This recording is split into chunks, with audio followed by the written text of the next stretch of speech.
Ever wondered how to cook the perfect turkey for Thanksgiving or Christmas? Well, let's put those worries to rest.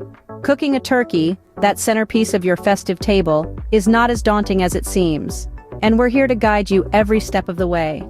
Today, we're going to dive into the art of preparing a mouth-watering, juicy turkey that will leave your family and friends asking for seconds. We'll take you through a journey of culinary excellence, from the very first step of thawing your turkey to cleaning it, and then on to the fun part, seasoning and stuffing.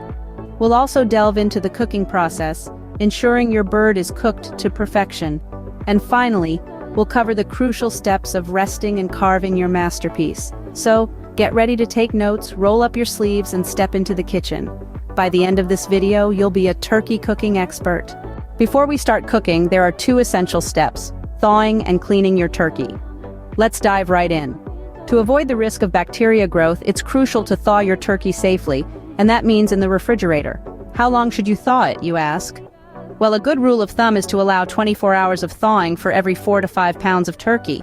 So for instance, if you have a 15-pound turkey, you'll need to start thawing it at least 3 days before you plan to cook it.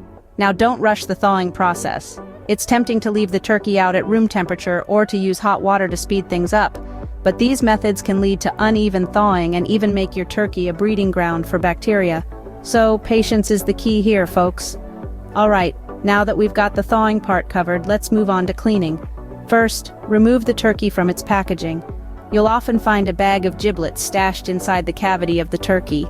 It's important to remove these before cooking. Next, give your turkey a good rinse. Yes, you heard it right. Rinse it under cold water to remove any excess juices or bits that may have been left behind during the packaging process. Make sure to rinse both the outside and the inside cavities. And here's a little tip. While rinsing, keep the turkey in a clean sink or a large bowl to contain any splashes. This will help avoid cross-contamination in your kitchen. Once you've rinsed the turkey, pat it dry with some paper towels. A dry turkey will roast more evenly and have a crispier skin. Now that your turkey is thawed and clean, we can move on to the fun part, seasoning and stuffing. Scene script. Seasoning and stuffing your turkey correctly can make a world of difference in its flavor. Now let's get down to the business of seasoning. This is where you get to be a bit creative. The most basic seasoning starts with salt and pepper. But don't be shy, be generous. A good rule of thumb is a half teaspoon of salt per pound of turkey. This might seem like a lot, but remember, this is a big bird and the seasoning needs to permeate through all that meat. Pepper should be used more sparingly, but still enough to give it a good kick. Now, if you're a fan of herbs, this is where you can let your culinary imagination run wild. Thyme, rosemary, sage, and parsley are all fantastic choices. Rub these herbs along with the salt and pepper all over the turkey, both inside and out. And don't forget under the skin, too. That's where a lot of the flavor gets absorbed. Next, let's talk about stuffing. Some folks love to stuff their turkey, while others prefer to cook the stuffing separately. If you're in the first camp, make sure your stuffing is fully cooked before you put it in the turkey. This is important for food safety. You don't want any raw ingredients coming into contact with the inside of the turkey. Now, if you're more of a stuffing on the side kind of person, that's perfectly fine too. In fact, it can make the cooking process a bit easier and more predictable. You can just prepare your stuffing in a separate baking dish and pop it in the oven during the last hour or so of the turkey's cooking time. Remember, whether you choose to stuff your turkey or not, the goal is the same: a beautifully browned, flavorful, and juicy bird that will be the star of your holiday meal. With your turkey seasoned and stuffed, it's finally time to start cooking. Cooking the turkey is where the magic happens, but it's also where things can go wrong if you're not careful. Now, on to the main event. Cooking the turkey. It's a delicate dance of heat and timing that, when done right, results in a beautifully browned bird that's tender and juicy on the inside. But how long should we cook our turkey, you ask? A general rule of thumb is about 15 minutes per pound at 325 degrees Fahrenheit. However, cooking times can vary based on a number of factors, including the exact size of your bird, whether it's stuffed or not, and your individual oven. So, how do you know when your turkey is perfectly cooked? Enter the trusty meat thermometer. It's an indispensable tool in any chef's arsenal, and it's especially important when cooking turkey. You'll want to insert the thermometer into the thickest part of the turkey's thigh, avoiding the bone.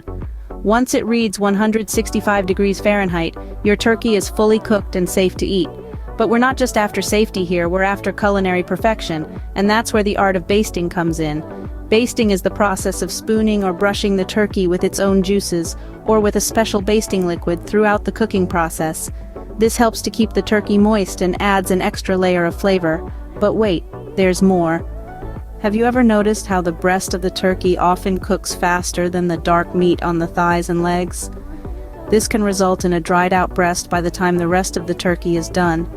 To avoid this, try covering the breast with a piece of aluminum foil for the first half of the cooking time. This will slow down the cooking of the breast, allowing the rest of the turkey to catch up. And while we're on the topic of moisture, let's talk about the importance of letting your turkey rest after it comes out of the oven. This allows the juices to redistribute throughout the meat, resulting in a moister, more flavorful turkey. Plus, it gives you some time to make your gravy and finish up any last-minute side dishes. Now, I know it's tempting to peek at your turkey during the cooking process, but try to resist the urge. Every time you open the oven door, you let out heat, which can lead to longer cooking times and a less than perfect bird. So trust in the process, set your timer, and let your turkey do its thing. Once your turkey reaches the correct internal temperature, you're almost done. But remember, the journey to the perfect turkey doesn't end when it comes out of the oven. There's still the resting, the carving, and of course the best part, the eating. So stay tuned for the final steps in our turkey cooking adventure.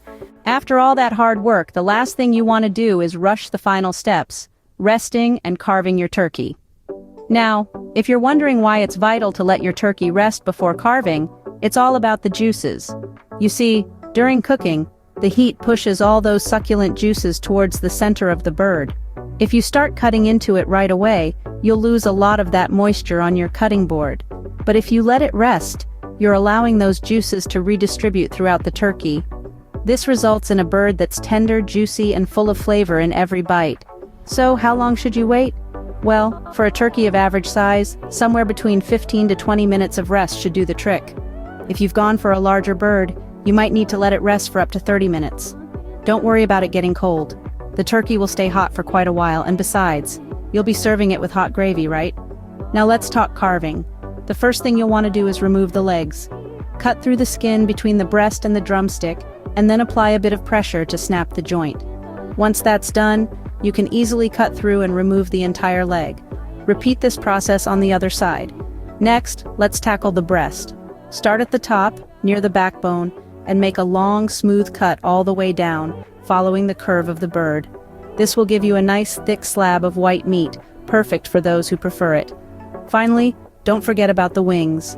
Just like with the legs, cut through the skin at the joint, apply a bit of pressure to snap it, then cut through completely to remove it.